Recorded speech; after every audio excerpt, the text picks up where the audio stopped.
नमस्कार, मैं हूं आपके साथ कविता थपलियाल और आप देख रहे हैं एटी मनी बनो अपना फाइनेंस मिनिस्टर। एक ऐसा शो जहां पर हमारी ये कोशिश होती है कि आपकी फाइनेंशियल प्लानिंग और आपके निवेश के विकल्प के चुनाव आपके निवेश लक्ष्य के मुताबिक हो और आप अपना हर आर्थिक सपना पूरा कर पाएं। आज भी बेहद खास शो लेकर आए हैं आपके लिए। शुरुआत करते हैं ऑन द शो के साथ।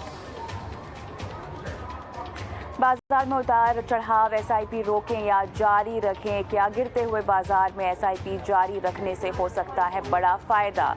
जानेंगे आज शो में।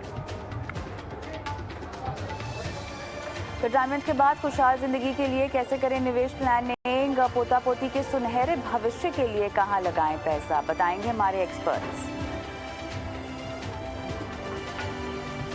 और पोर्टफोलियो में एक ही फंड हाउस के अलग अलग फंड में पुनः निवेश करना कितना सही होगा? क्यों पोर्टफोलियो को अलग अलग फंड हाउसेस में डाइवर्सिफाई करना चाहिए? बताएंगे उसका नुस्खा।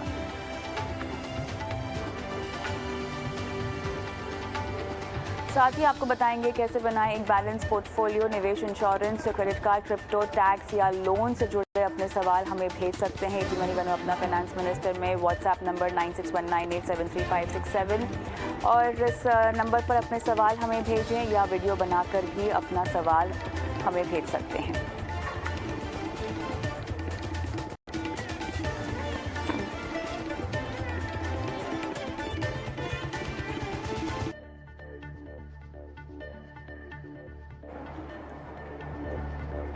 चलिए तो यहाँ पर शो की शुरुआत करते हैं और आज हमारे शो की शुरुआत हम सवाल जवाब के साथ कर रहे हैं। हमारे साथ दो खास मेहमान भी हैं जो आपकी पूरी फाइनेंशियल प्लानिंग भी करेंगे और आपको बता देते हैं कि आप कैसे अपने सवाल आप हम तक पहुँचा सकते हैं। हमारा एक व्हाट्सएप नंबर है जो आपकी स्क्रीन पे भी हम फ्लैश कर रहे हैं और इस व्हाट्सएप नंबर पर हमें इंतज़ार रहता है आपके सवालों का। अपने सवाल आप 9619873567 इस पर हमें भेजें। आप mutual fund, insurance, credit card, loan, crypto currency, tax से जुड़े सवाल हमें भेज सकते हैं।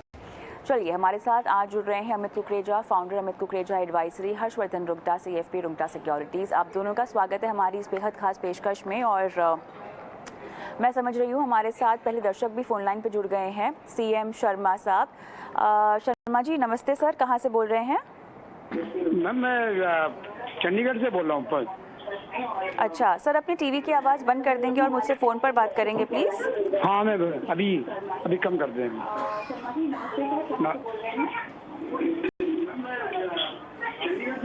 हाँ जी सर चलिए अपना सवाल आप मुझे बता सकते हैं। मुझे आपकी आवाज़ नहीं आ रही क्योंकि पीछे बैकग्राउंड में टीवी की आवाज़ बहुत ज़्यादा ज़ोर से आ रही है। अगर आप मुझे सुन सकते हैं तो आपने जो सवाल हमें भेजा है मैं एक बार दोहरा देती हूँ, आप बताइएगा अगर इसमें कोई बदलाव किया गया है।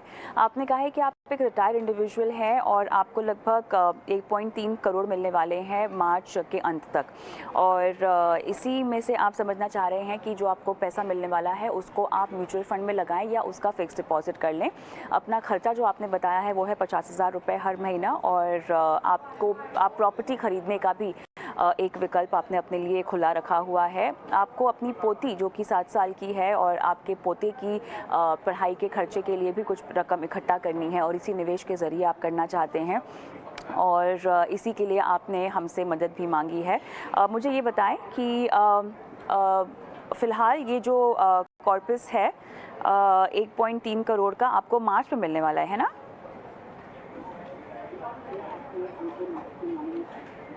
चलिए मेरे ख्याल से सर ने टीवी की आवाज़ अपनी अभी तक कम नहीं की है। हर्ष, मेरी इनसे बात नहीं हो पा रही है बिल्कुल, ये मुझे शायद टीवी पर ही सुनना चाहते हैं।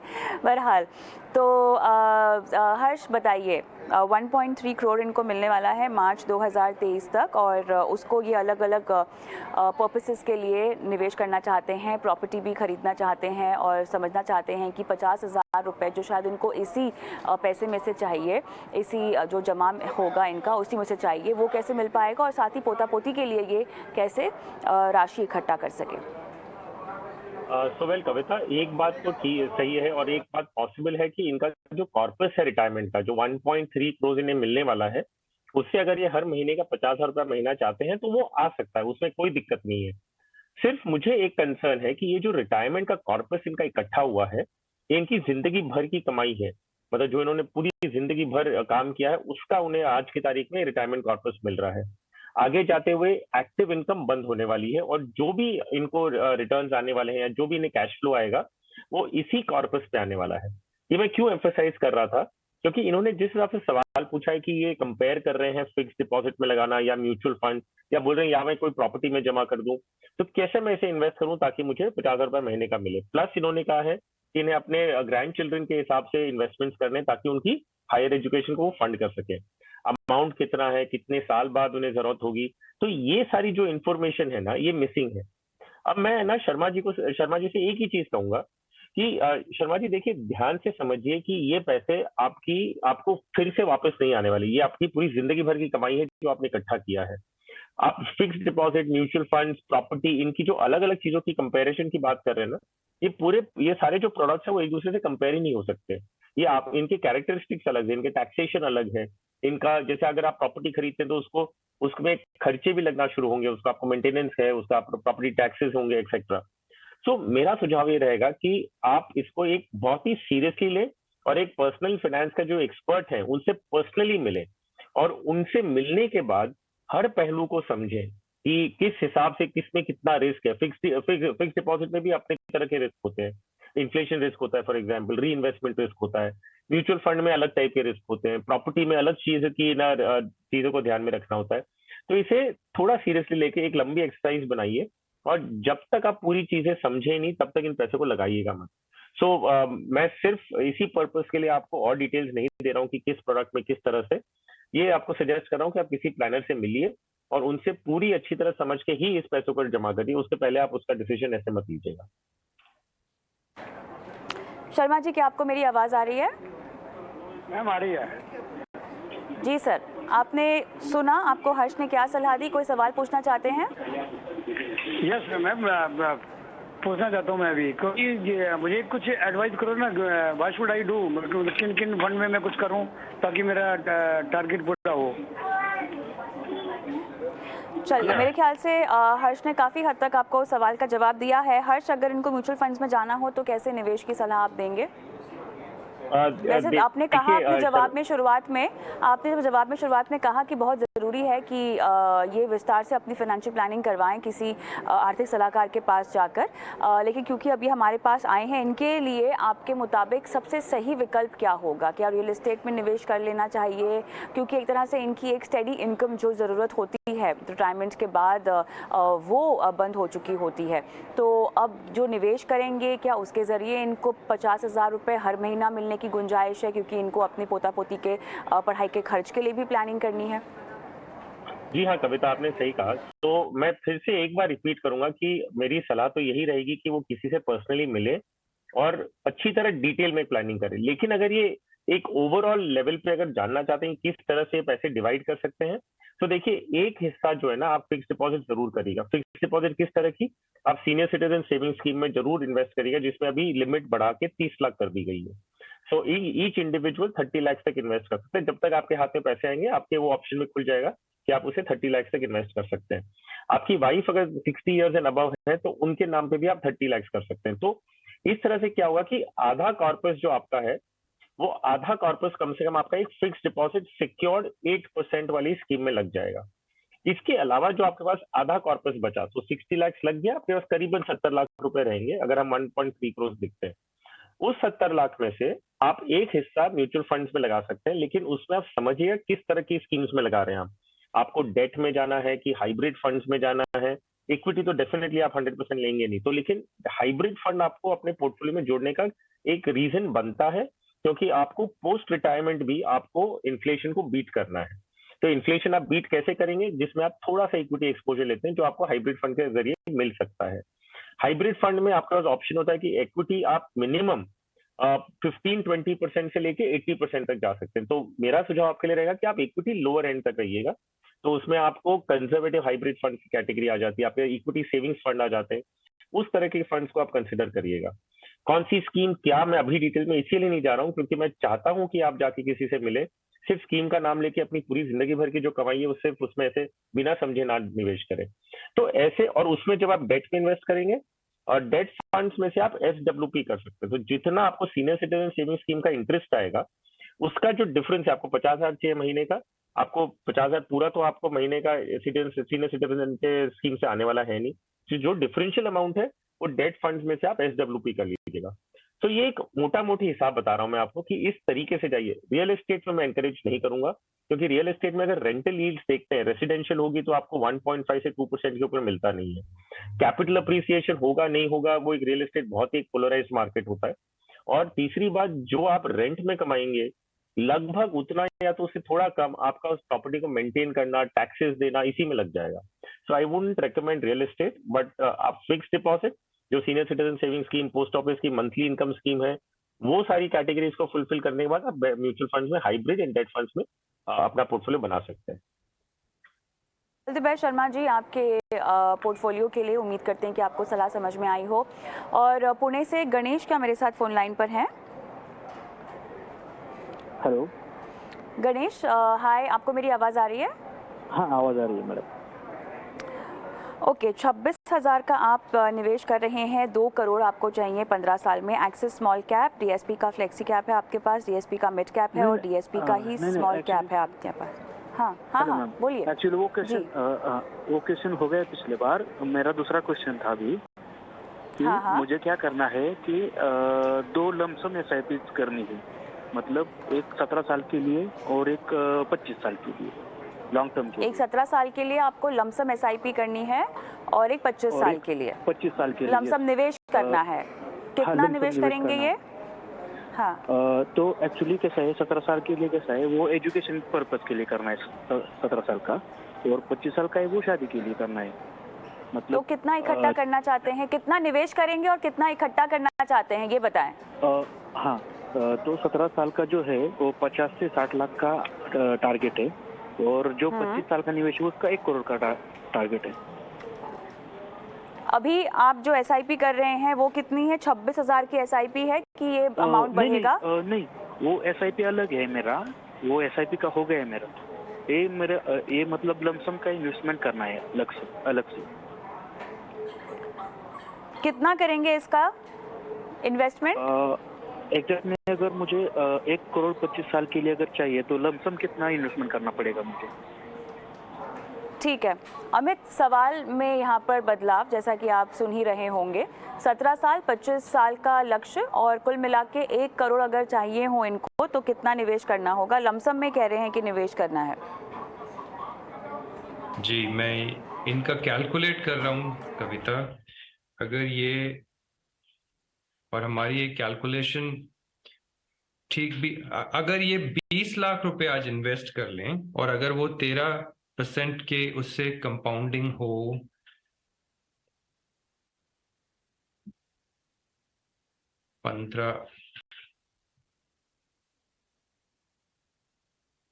देखिए अगर ये 7.5 से 10 लाख रुपए, और ये एग्जैक्टली हमें देखना पड़ेगा, 7.5 से 10 लाख रुपए अगर ये अभी इन्वेस्ट कर लें 25 साल के लिए, मैंने कैलकुलेशन किया है, तो ये आराम से 1 करोड़ का फिगर अचीव कर सकते हैं। लेकिन इसमें जो सबसे बड़ा एग्जम्पशन है कविता, वो है 13% पर एनम की कंपाउंडिंग रिटर्न।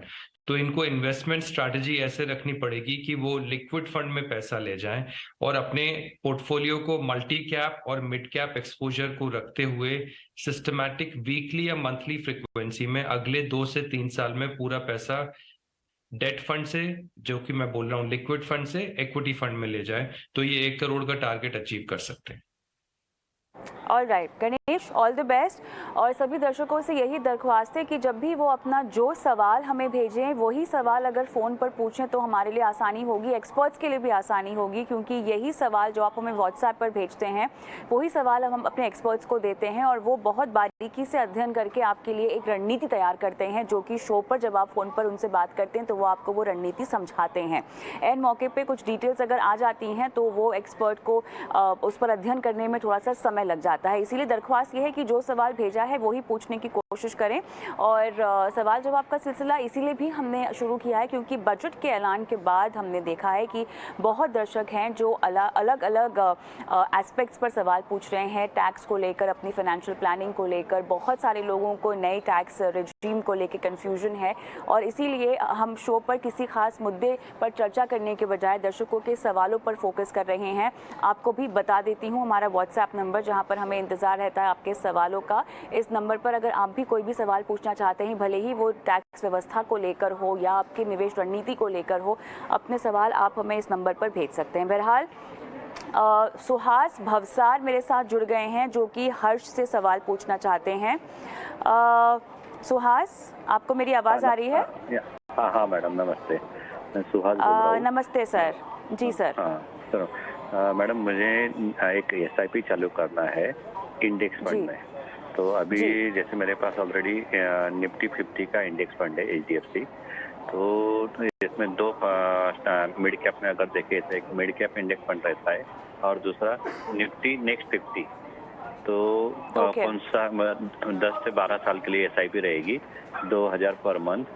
तो दोनों में से कौन से इसमें जाना चाहिए, which is better in mid cap index fund and Nifty next 50? और दोनों में से जो बेटर होगा उसका कोई एक फंड आप रिकमेंड करें तो हम SIP कर सकते हैं। ठीक है सर, ठीक है। और जो 4 फंड में चल रही है वो अलग से चल रही है ना? आपको एक और फंड जोड़ना है? हाँ, वो अलग चल रही है पहले से जो फंड से मेरे ऑलरेडी, वो कैसे है उस पर भी रिव्यू दे दीजिएगा।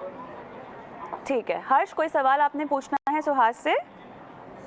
जी नहीं कविता, इनफैक्ट उन्होंने अपने सवाल एकदम क्लियरली भेजा है कि उनकी SIP कहाँ चल रही है और उन्हें एक फंड जोड़ना है जिसमें 2000 रुपए इन्वेस्ट करने।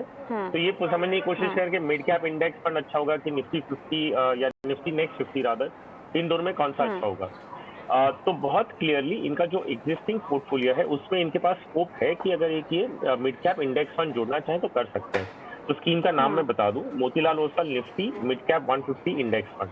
तो ये क्या करता है कि ये जो मिड कैप का जो इंडेक्स है उसकी सारी 150 कंपनियों में इन्वेस्ट करता है, जैसे वो इंडेक्स का हिस्सा है, मिड कैप इंडेक्स का हिस्सा है वैसा। अब इनका जो सवाल था कि ये मिड कैप ऐड करें या निफ्टी नेक्स्ट 50 ऐड करें। तो अगर हम इनका पोर्टफोलियो देखें, इनके पास निफ्टी 50 एक फंड है, इनके पास Mirae Asset emerging blue chip है जो एक large and mid cap fund है, और बाकी इनके पास flexi cap which is Parag Parikh which is also a large cap focused, और एक स्मॉल कैप है। So Suhas ji, Nifty mid cap जो इंडेक्स है वो उन कंपनियों में इन्वेस्ट करता है जो 101 से लेके 250 की मार्केट कैपिटलाइजेशन है। सो टॉप की 100 कंपनीज जो होगी वो लार्ज कैप है, उसके बाद जो 150 कंपनियां हैं वो मिड कैप कैटेगरी की कैटेगराइज होती है, और निफ्टी नेक्स्ट 50 जो है वो निफ्टी की 50 कंपनियों को छोड़ने के बाद जो 51 से लेके 100 नंबर तक है, तो वो लार्ज कैप है। आपके पोर्टफोलियो में स्कोप है कि मिड कैप आप जोड़ें तो बेटर होगा, क्योंकि लार्ज कैप ओरिएंटेड आपका पोर्टफोलियो एग्जिस्टिंग ऑलरेडी है जिसमें वो 100 कंपनियां ऑलरेडी रिकवर हो जाती हैं। So mid cap index fund एक अच्छा है जिसका नाम मैंने आपको ऑलरेडी बता दिया। ऑलराइट, आगे बढ़ेंगे और अगले दर्शक भोपाल से राजकुमार फोन लाइन पर हैं। राजकुमार जी नमस्कार। नमस्ते। सर, आपके 9 फंड्स के नाम मेरे पास हैं। 45,000 की आप SIP कर रहे हैं और आपको जो है अच्छा सा कॉर्पस भी इकट्ठा करना है 5 साल में। क्या वैल्यू होगी इस कॉर्पस की? अप्रॉक्सीमेट 50 लाख के आसपास। अप्रॉक्सीमेट 50 लाख। चलिए अमित बताएं, 50 लाख रुपए इस पोर्टफोलियो से 5 साल में इकट्ठा हो पाएंगे राजकुमार जी के लिए? देखिए राजकुमार जी का मैंने एक क्विक कैलकुलेशन किया है। इनका 45,000 रुपए महीने की SIP से, और मैंने एक एजम्पशन किया है क्योंकि ये कुछ टाइम से अब इन्वेस्टमेंट करते आ रहे हैं, तो मैंने 7,20,000 रुपए का एक एजम्पशन मान लिया है कि इनके पास एग्जिस्टिंग पोर्टफोलियो की वैल्यू है। राजकुमार जी, आपके पास जो एग्जिस्टिंग पोर्टफोलियो वैल्यू है जो आपने SIPs की है वो आप क्विकली मुझे बता सकते हैं कितना अमाउंट है? 7,30,000 के समथिंग होगा, कुछ बीच में 1-2 महीने नहीं हो, आगे पीछे है SIP जी।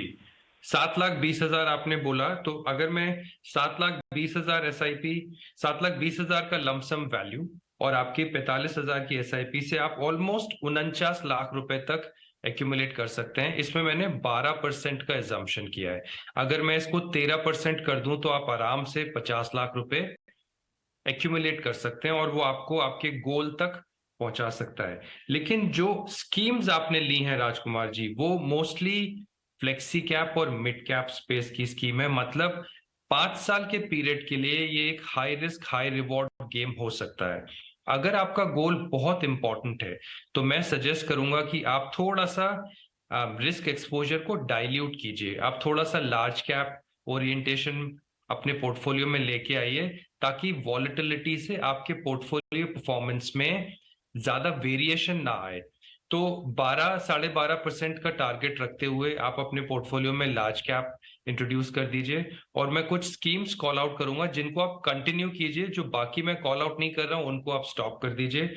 मेरा एसेट लार्ज कैप कंटिन्यू कर सकते हैं, एसबीआई फोकस्ड कंटिन्यू कर सकते हैं, Canara Robeco emerging equity continue कर सकते हैं, एचडीएफसी फ्लेक्सी कैप कंटिन्यू कर सकते हैं, कोटक इमर्जिंग इक्विटी कंटिन्यू कर सकते हैं। और एक स्कीम मैं सजेस्ट करूंगा एचडीएफसी सेंसेक्स इंडेक्स प्लान। इससे आपका लार्ज कैप ओरिएंटेशन बन जाएगा।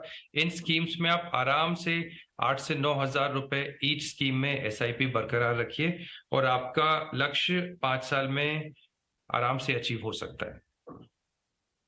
चलिए आगे बढ़ते हैं, अगला सवाल लेंगे हम राजीव का। राजीव नमस्कार, कैसे हैं आप? हाँ जी नमस्ते, मैं ठीक हूँ। मैं और आपका राइट, चैनल आपका सवाल रेगुलरली देखता हूँ। Thank you so much Rajeev, thank you so much. और राइट, आपने अपना सवाल हमें काफ़ी विस्तार से भेजा है और मैं बिना ज़्यादा समय बिताए हर्ष के पास आना चाहूँगी जो आपकी फाइनेंशियल प्लानिंग करेंगे। हर्ष बताएं, क्या सलाह है राजीव के लिए? राजीव जी का जो सवाल है बहुत सिंपल सा है कि इनके जो अभी इन्वेस्टमेंट्स हैं, इनके इंडियन एक्विटीज में इन्हें प्रॉफिट हो रहा है और फॉरेन एक्विटीज में लॉस हो रहा है। एक लॉन्ग टर्म है, एक शॉर्ट टर्म है। सो ये इन्हें ऑफसेट करने के लिए ये एक ट्रांजैक्शन करना चाहते हैं, रिडीम कर लें और फिर बाद में इसे इन्वेस्ट करें। तो बुक कर लें और इसे एडजस्ट कर लें। और बाकी के पैसे आप कैसे इन्वेस्ट करें, क्या उन्हें लमसम करना है या इन्हें स्टैगर्ड मैनर में मार्केट में वापस आना है। राजीव, आपके लिए एक ही चीज बताऊंगा कि आपने ये जो पर्पस है, आप जो टैक्स का जो बेनिफिट लेना चाह रहे हैं कि एक जगह लॉन्ग टर्म शॉर्ट टर्म है और आप एक जगह लॉस ऑफ प्रॉफिट को सेट ऑफ करने के लिए रिडेम्पशन कर रहे हैं, तो आपका ऑब्जेक्टिव ये क्लियरली सिर्फ टैक्स बेनिफिट के लिए है, टैक्स को एडजस्ट करने के लिए है। अब जब आप पैसे रिडीम कर रहे हैं और टैक्सेशन का पर्पस पूरा मीट हो रहा है आपका, तो आप सिर्फ मार्केट टाइमिंग में क्यों कर रहे हैं?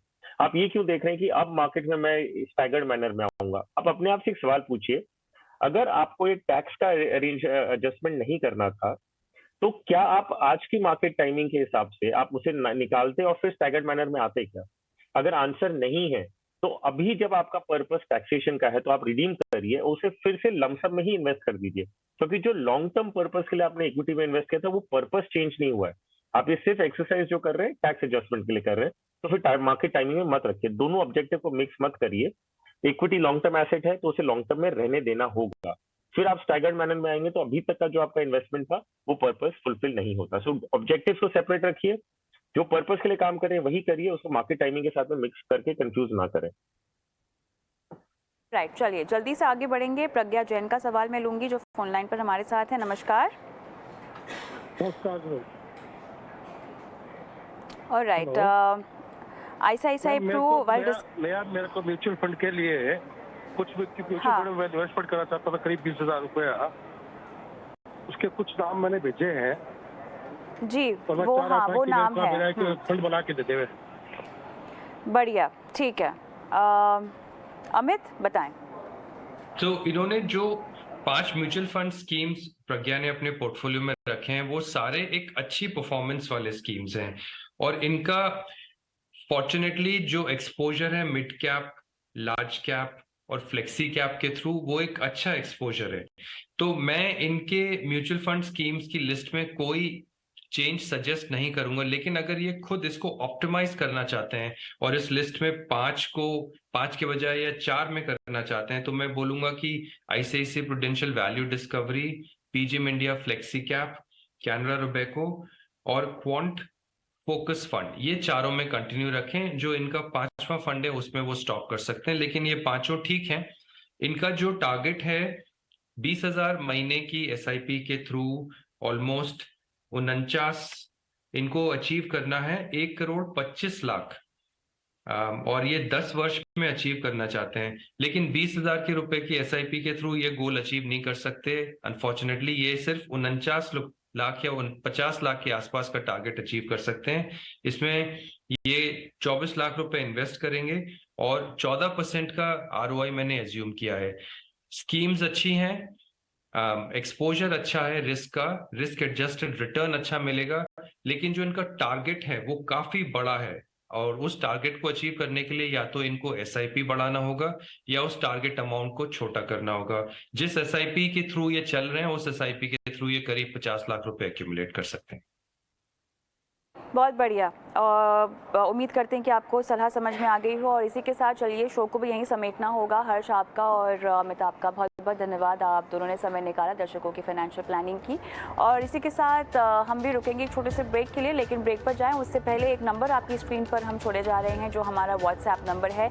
इस नंबर पर हमें इंतजार रहता है आपके सवालों का। बहुत दर्शक सवाल भेज रहे हैं, खासतौर से टैक्स रिजीम को लेकर जो बदलाव हुआ है या जो ऐलान हुए हैं बजट में, उसको लेकर अगर आपको भी कोई दुविधा है, कोई परेशानी है, आप हमसे हल चाहते हैं तो झटपट अपना सवाल इस व्हाट्सएप नंबर पर भेज दीजिए और हम आपके सवाल को हमारे शो में शामिल करेंगे। हमारे एक्सपर्ट से आपकी फाइनेंशियल प्लानिंग करवाएंगे।